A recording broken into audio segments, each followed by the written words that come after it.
All right, so here we have the HomePod Mini in space gray. So this is the $99 HomePod alternative. It's a lot smaller than the original HomePod, a lot cheaper, and we're gonna unbox it and see what it's like. So here are the different sides of the box. You can see it has this new design. I actually really like this design a lot. It's really simple and unobtrusive, I think, and I think it will look good practically anywhere. On this side, it says HomePod Mini. You see the design again, and then on this side, it says HomePod Mini again. So at the bottom of the box here, you can see that it says, Siri helps you get things done from anywhere in the room. Enjoy amazing sound with Apple designed audio. Experience multi-room audio with AirPlay 2. Pair 2 HomePod Mini speakers for stereo sound. Intercom. Control your smart home. Additional information at apple.com/HomePod. So basically, this is probably the dumbest smart speaker you can get on the market right now. You can see at the top here, you have the volume controls and the Siri animation. But it is supposed to be a really good sounding Bluetooth speaker. And if you don't want something that's, you know, too smart, like an Amazon Echo or Google Nest, then this is definitely the best bet. Now, the reason why you might want to go with something like this is if you have privacy concerns with some of the other products, or if you're just really embedded in the Apple ecosystem. So I haven't used this product at all, but based on most of the Apple Music sort of accessories like AirPods and HomePod, really you're gonna get the most out of it if you're in the Apple ecosystem, really, right? There's really no point in getting this speaker if you don't have like an iPhone or multiple Apple devices, honestly, because you're just not gonna get a lot out of it. So the whole point of this is supposed to be simple and seamless with your Apple devices, to have an easy to use Bluetooth speaker that sounds really good. And if you have two of them, then you can create a stereo pair, and it can also have some smart speaker functionality as well, but nothing at all near the level of an Echo or a Google Nest. Let's be honest. So let's go ahead and open this up. So it doesn't seem like there's any plastic tab that I can pull to easily take this plastic off. So I'm gonna have to use some scissors. Wow, that is really dangerous. Oh my God. Okay. So this is kind of funny. Usually I think that unless I'm missing something, Apple does a pretty good job of making it easy to remove the plastic, but that was not that easy. So we'll go ahead and take the plastic off. So again, this is $99. So it's gonna be a little bit more expensive than the Echo Dot or the Google Nest Mini or Google Home, whatever they're called. I think they're called Google Nest now, not Google Home.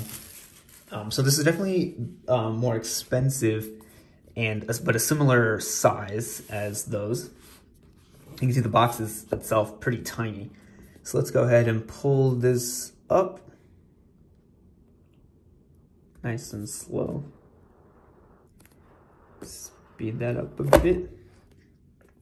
Okay, so inside the top, you get nothing else.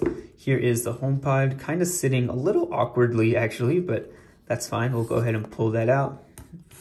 Set that to the side. And then inside the box, you get some HomePod Mini documentation. Now, I guess since this is technically considered an accessory, I don't think I'm expecting any Apple stickers. Okay, well, I stand corrected. There is an Apple sticker hiding back there that you can see. But in the quick start guide, basically it's gonna tell you to connect to Wi-Fi and turn on Bluetooth on your phone. Hold it near the HomePod and it'll get set up. So just like most of the other accessories with Apple, it's really easy to pair with your iPhone, which is great. And then here's the Apple sticker that was hiding back there. You get one Apple sticker. All right, so we'll go ahead and put all that back.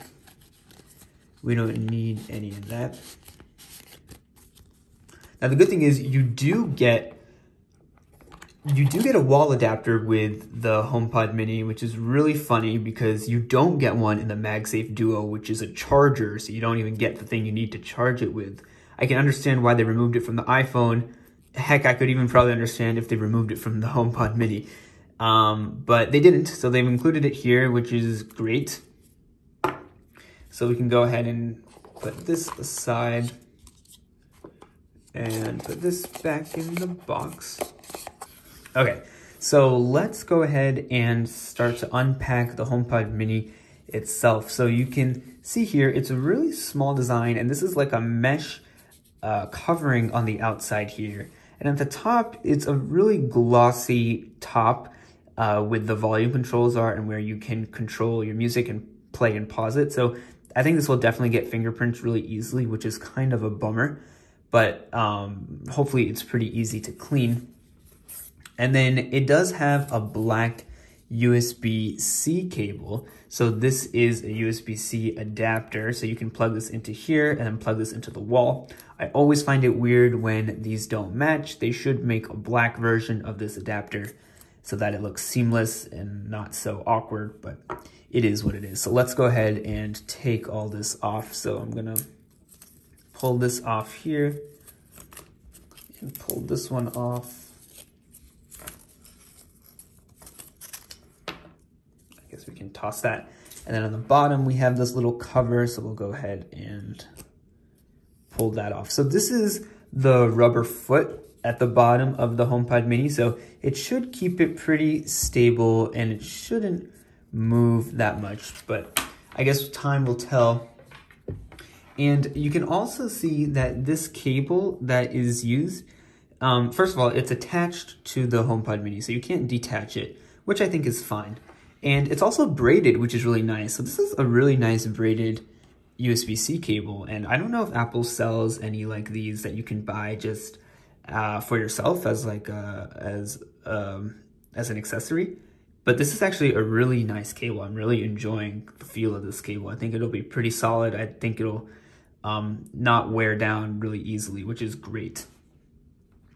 And then here we have the adapter, so we can go ahead and pull this off like so. So I believe this is the 20-watt adapter. Yeah, it says right here, 20-watt adapter, USB-C. So we'll go ahead and plug that in. And let's go ahead and plug this in and try to connect it with my phone. All right, so I've plugged it in to the outlet. You can see that it's light turned on and it's spinning or flashing. So maybe it's trying to detect a device nearby. Oh. That sounded surprisingly good. That was actually really loud. I was not expecting it to be that loud. So here is my old iPhone, my iPhone 7 Plus. So let's go ahead and open this up. And here, look, you can see it shows up right away. HomePod mini. So we're gonna go ahead and click on setup. So let's click that. What room is HomePod in? So this is actually in my bedroom. So I don't know why that matters. Maybe it'll name it, but we'll click bedroom and see what happens. HomePod can recognize your voice. So this is cool. I think I will let it recognize my voice. And we'll see how that works. Now it's saying that you can use Siri to access your messages, reminders, calendar events, and more when this iPhone is nearby and your voice is recognized. Sure, we'll try that. Siri can recognize the voice of each person in this home to provide access to their own music, reminder. Oh, okay, so if you have multiple people in your home, you can have it recognize them, their voice, and then give you specific details about that person. So it can give them their music and their calendar and stuff, which is cool. Then it says you can use your iCloud account, Wi-Fi, and settings on this phone to configure your HomePod, and you can change it later in the Home app. Okay, that's fine. So now to connect it to this phone, it says center the HomePod in the frame.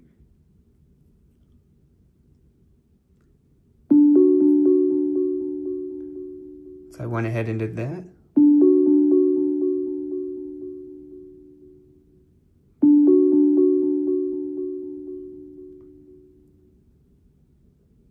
Okay, so the failed.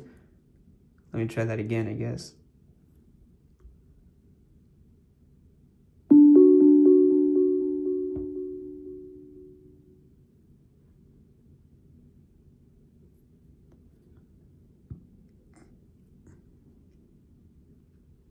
This is taking a surprisingly long time to set up. It should be more seamless than this. All right, so finally it's done. Hi, I'm Siri. Welcome to HomePod. You can't tell, but I'm waving. To get my attention, say, "Hey Siri." Let's get started. Say, "Hey Siri, what can you do?" Hey Siri, what can you do? I can do lots of things, like turn on the lights, give you a news update, and tell you about the weather.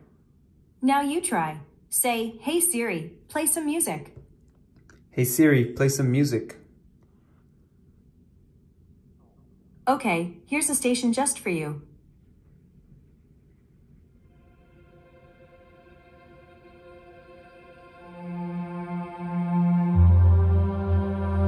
Oh, I don't want to get copyright. If you want to know what that soundtrack was, that was the Savitar reveal from The Flash Season 3.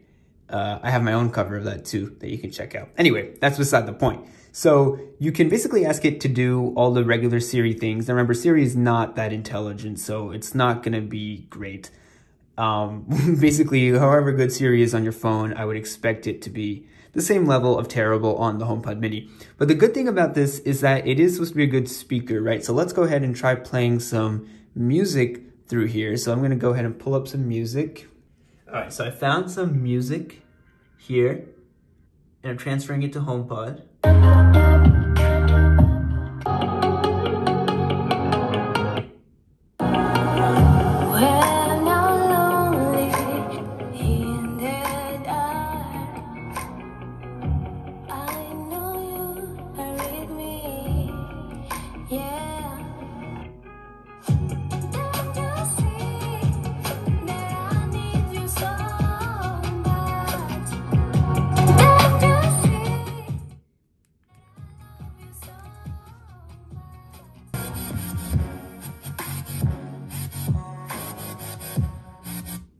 Okay, so I can't make it too loud because I live in an apartment and it's like 11 o'clock at night and I don't want to disturb anyone. But when I made it really loud briefly, it got really, really loud. And I wasn't really expecting that for a speaker of this small size. So that's pretty interesting. And that's good to know. The sound quality, you know, just a first impression, it seems decent. It's not anything, I think, extraordinary. Maybe for this size, it's considered to be really good, but it's definitely nothing that I can complain about. I think the sound is definitely great, but it's not like blowing me away in any sort of way. I think it'll definitely suffice for the purposes I want it. Just basically a small, inconspicuous Bluetooth speaker that also has a little bit of smart functionality and is also like really easy to use with all your devices. It connects seamlessly, right? That's the main problem. Bluetooth is so annoying because it's so hard. It's just so annoying to connect a lot of the times. I've used so many Bluetooth speakers and headphones in the past that it's really nice, you know, even though I hate to admit it, being so entrenched in the Apple ecosystem is really a seamless experience, even though I don't like to put all my eggs in one basket, but for better or for worse, this is where I am. So I am really excited to get to use this speaker more and kind of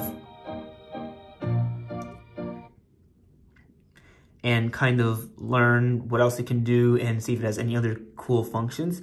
I'll test Siri with it and see how that works, but other than that, yeah, that's about it. This is the HomePod mini. I think it's going to work just fine for me, and I'm really excited to use it. So thank you so much for watching this unboxing and initial impressions. Hopefully this was enjoyable. Let me know if you think you're gonna pick up a HomePod mini or if you pick up two of them to make a stereo pair and what you think of this product. But until next time, I will see you guys later.